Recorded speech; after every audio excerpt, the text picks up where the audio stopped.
Cet album cycle 3 a pour titre Frères des chevaux. Auteur Michel Piquemal, illustrateur Stéphane Girel. Au campement du clan des hommes taureaux, Ea vient de mettre au monde un garçon. Son père est fou de joie. Il court le faire admirer d'une tante à l'autre. Regardez, regardez le fils qu'Ea vient de nous donner. Tous lui font fête et souhaitent à l'enfant force et bravoure. Puis, parents et amis se réunissent car il est temps de lui donner un nom. En hommage à l'animal qui guide leur clan, le grand-père propose d'appeler l'enfant Noam Ho, ce qui signifie taureau furieux. Le père est fier de ce nom. Il porte aussitôt son fils vers le ciel et s'écrie « Tu seras Noam Ho, tu auras la force et le courage du taureau. » Noam Ho grandit. Mais, hélas, ses parents ont beau le nourrir de viande d'auroch, il reste chétif et peu doué pour la chasse. Nous, le chaman, qui a pour tâche de veiller sur la santé des siens, le fait donc venir auprès de lui. Il serre l'enfant devenu adolescent contre sa poitrine, ferme les yeux et les esprits parlent par sa bouche. Ce garçon ne porte pas le nom qui lui convient. Voilà la raison de son mal. Dans 3 jours, je l'amènerai dans la grotte sacrée. Il y rendra son nom aux esprits. En attendant, il jeûnera seul avant de se purifier. Les ordres du chaman ne se discutent pas. Noam Ho reste donc isolé, sans nourriture, avec juste une outre d'eau en pot. Au matin du 4e jour, Noum vient le chercher. Il lui fait boire un breuvage au goût amer afin de lui rendre un peu de vigueur. Puis il s'enfonce dans le bois sacré où se trouve l'entrée de la grotte. Mais avant d'y pénétrer, le chaman bande les yeux du garçon et lui prend la main pour le guider dans l'obscurité du monde souterrain. Soudain, Noum s'arrête et lui lâche les doigts. L'adolescent reste un moment immobile. Lorsqu'une voix lointaine lui souffle. « Tu peux ouvrir les yeux désormais. » Noam Ho dénoue son bandeau, il est seul, il s'empare de la lampe à graisse posée à ses pieds et en projette la flamme le long des parois de la grotte. Un immense taureau le fixe d'un regard sévère, pareil à ce qu'il a vu dans la prairie lorsqu'il s'apprête à charger. Noam Ho recule, affolé. Lorsqu'il bouge la lampe, le taureau piaffe et souffle par ses grands naseaux. Mais l'adolescent retrouve vite son courage et l'interpelle. « Je suis venu te rendre ce nom de Noam Ho, qui ne peut être le mien. Je respecte les taureaux, leur bravoure et leur force, mais je ne suis pas né pour leur ressembler. » À peine ces mots prononcés, il se sent soudain mieux, calme et soulagé. La bête relève son énorme encolure et parle. « Dans le grand univers, il y a place pour tous. » Mais celui qui est né pour voler comme un oiseau ne doit pas prendre les griffes du lion. Suis le chemin des esprits de la grotte. Ils t'aideront à trouver ta nouvelle place parmi les tiens. L'adolescent remercie le taureau, puis s'avance sous les grandes voûtes calcaires.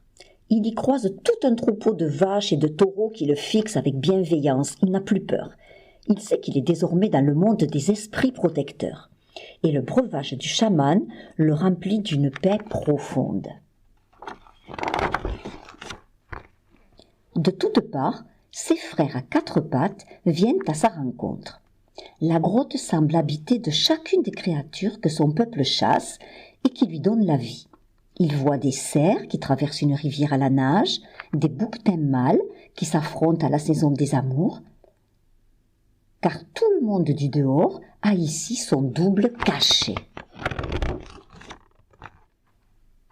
Un grand fracas de sabots le fait brusquement se tourner. Des chevaux, toute une horde de chevaux qui galopent le long des parois et se dirigent droit sur lui. L'étalon qui mène le groupe se cabre, semblant attendre quelque chose. Alors, sans hésiter, le garçon grimpe sur sa croupe et l'étalon détale dans une course endiablée. Son cœur paraît s'envoler. Jamais Noam Ho n'a ressenti un tel bonheur de vivre. Il galope, franchissant des distances incroyables. Puis l'étalon arrive au sommet d'une falaise et saute dans le vide, en un bond qui semble ne jamais finir. À ce moment-là, le garçon perd connaissance. Lorsqu'il se réveille, le chaman est à ses côtés.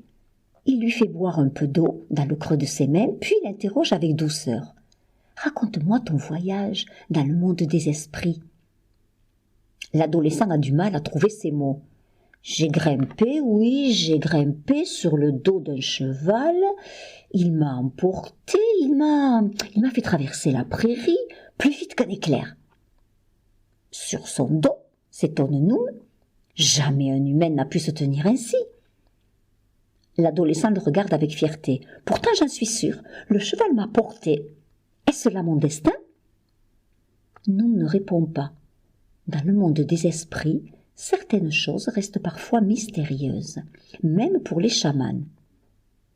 Suis-moi, dit-il enfin. Tu dois désormais inscrire sur la pierre le pacte que tu as passé avec les bêtes aux grands sabots.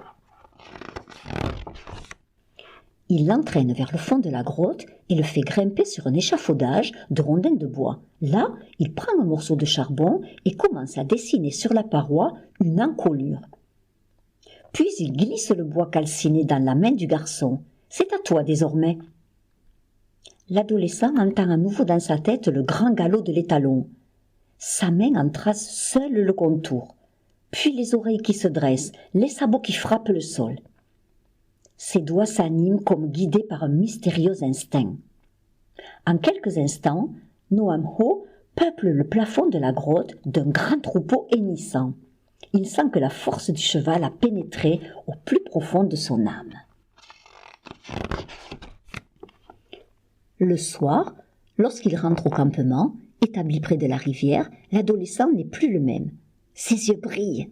Le chaman réunit hommes, femmes et enfants et il s'exclame devant tout le clan rassemblé. Ce garçon vient de faire un grand voyage dans les mondes invisibles. Les esprits lui ont enseigné un secret qui changera notre vie à tous, un secret qui, à l'avenir, fera des chevaux nos compagnons les plus précieux. Désormais, son nom sera « Frère des chevaux ». Tous lui font la fête. Ils savent que l'adolescent est appelé à un grand destin. Comme c'est la coutume, il demande au garçon de mimer son voyage. Frère des chevaux se lève, il imite le hennissement de ses frères et danse pour le clan tous les mystères de son voyage.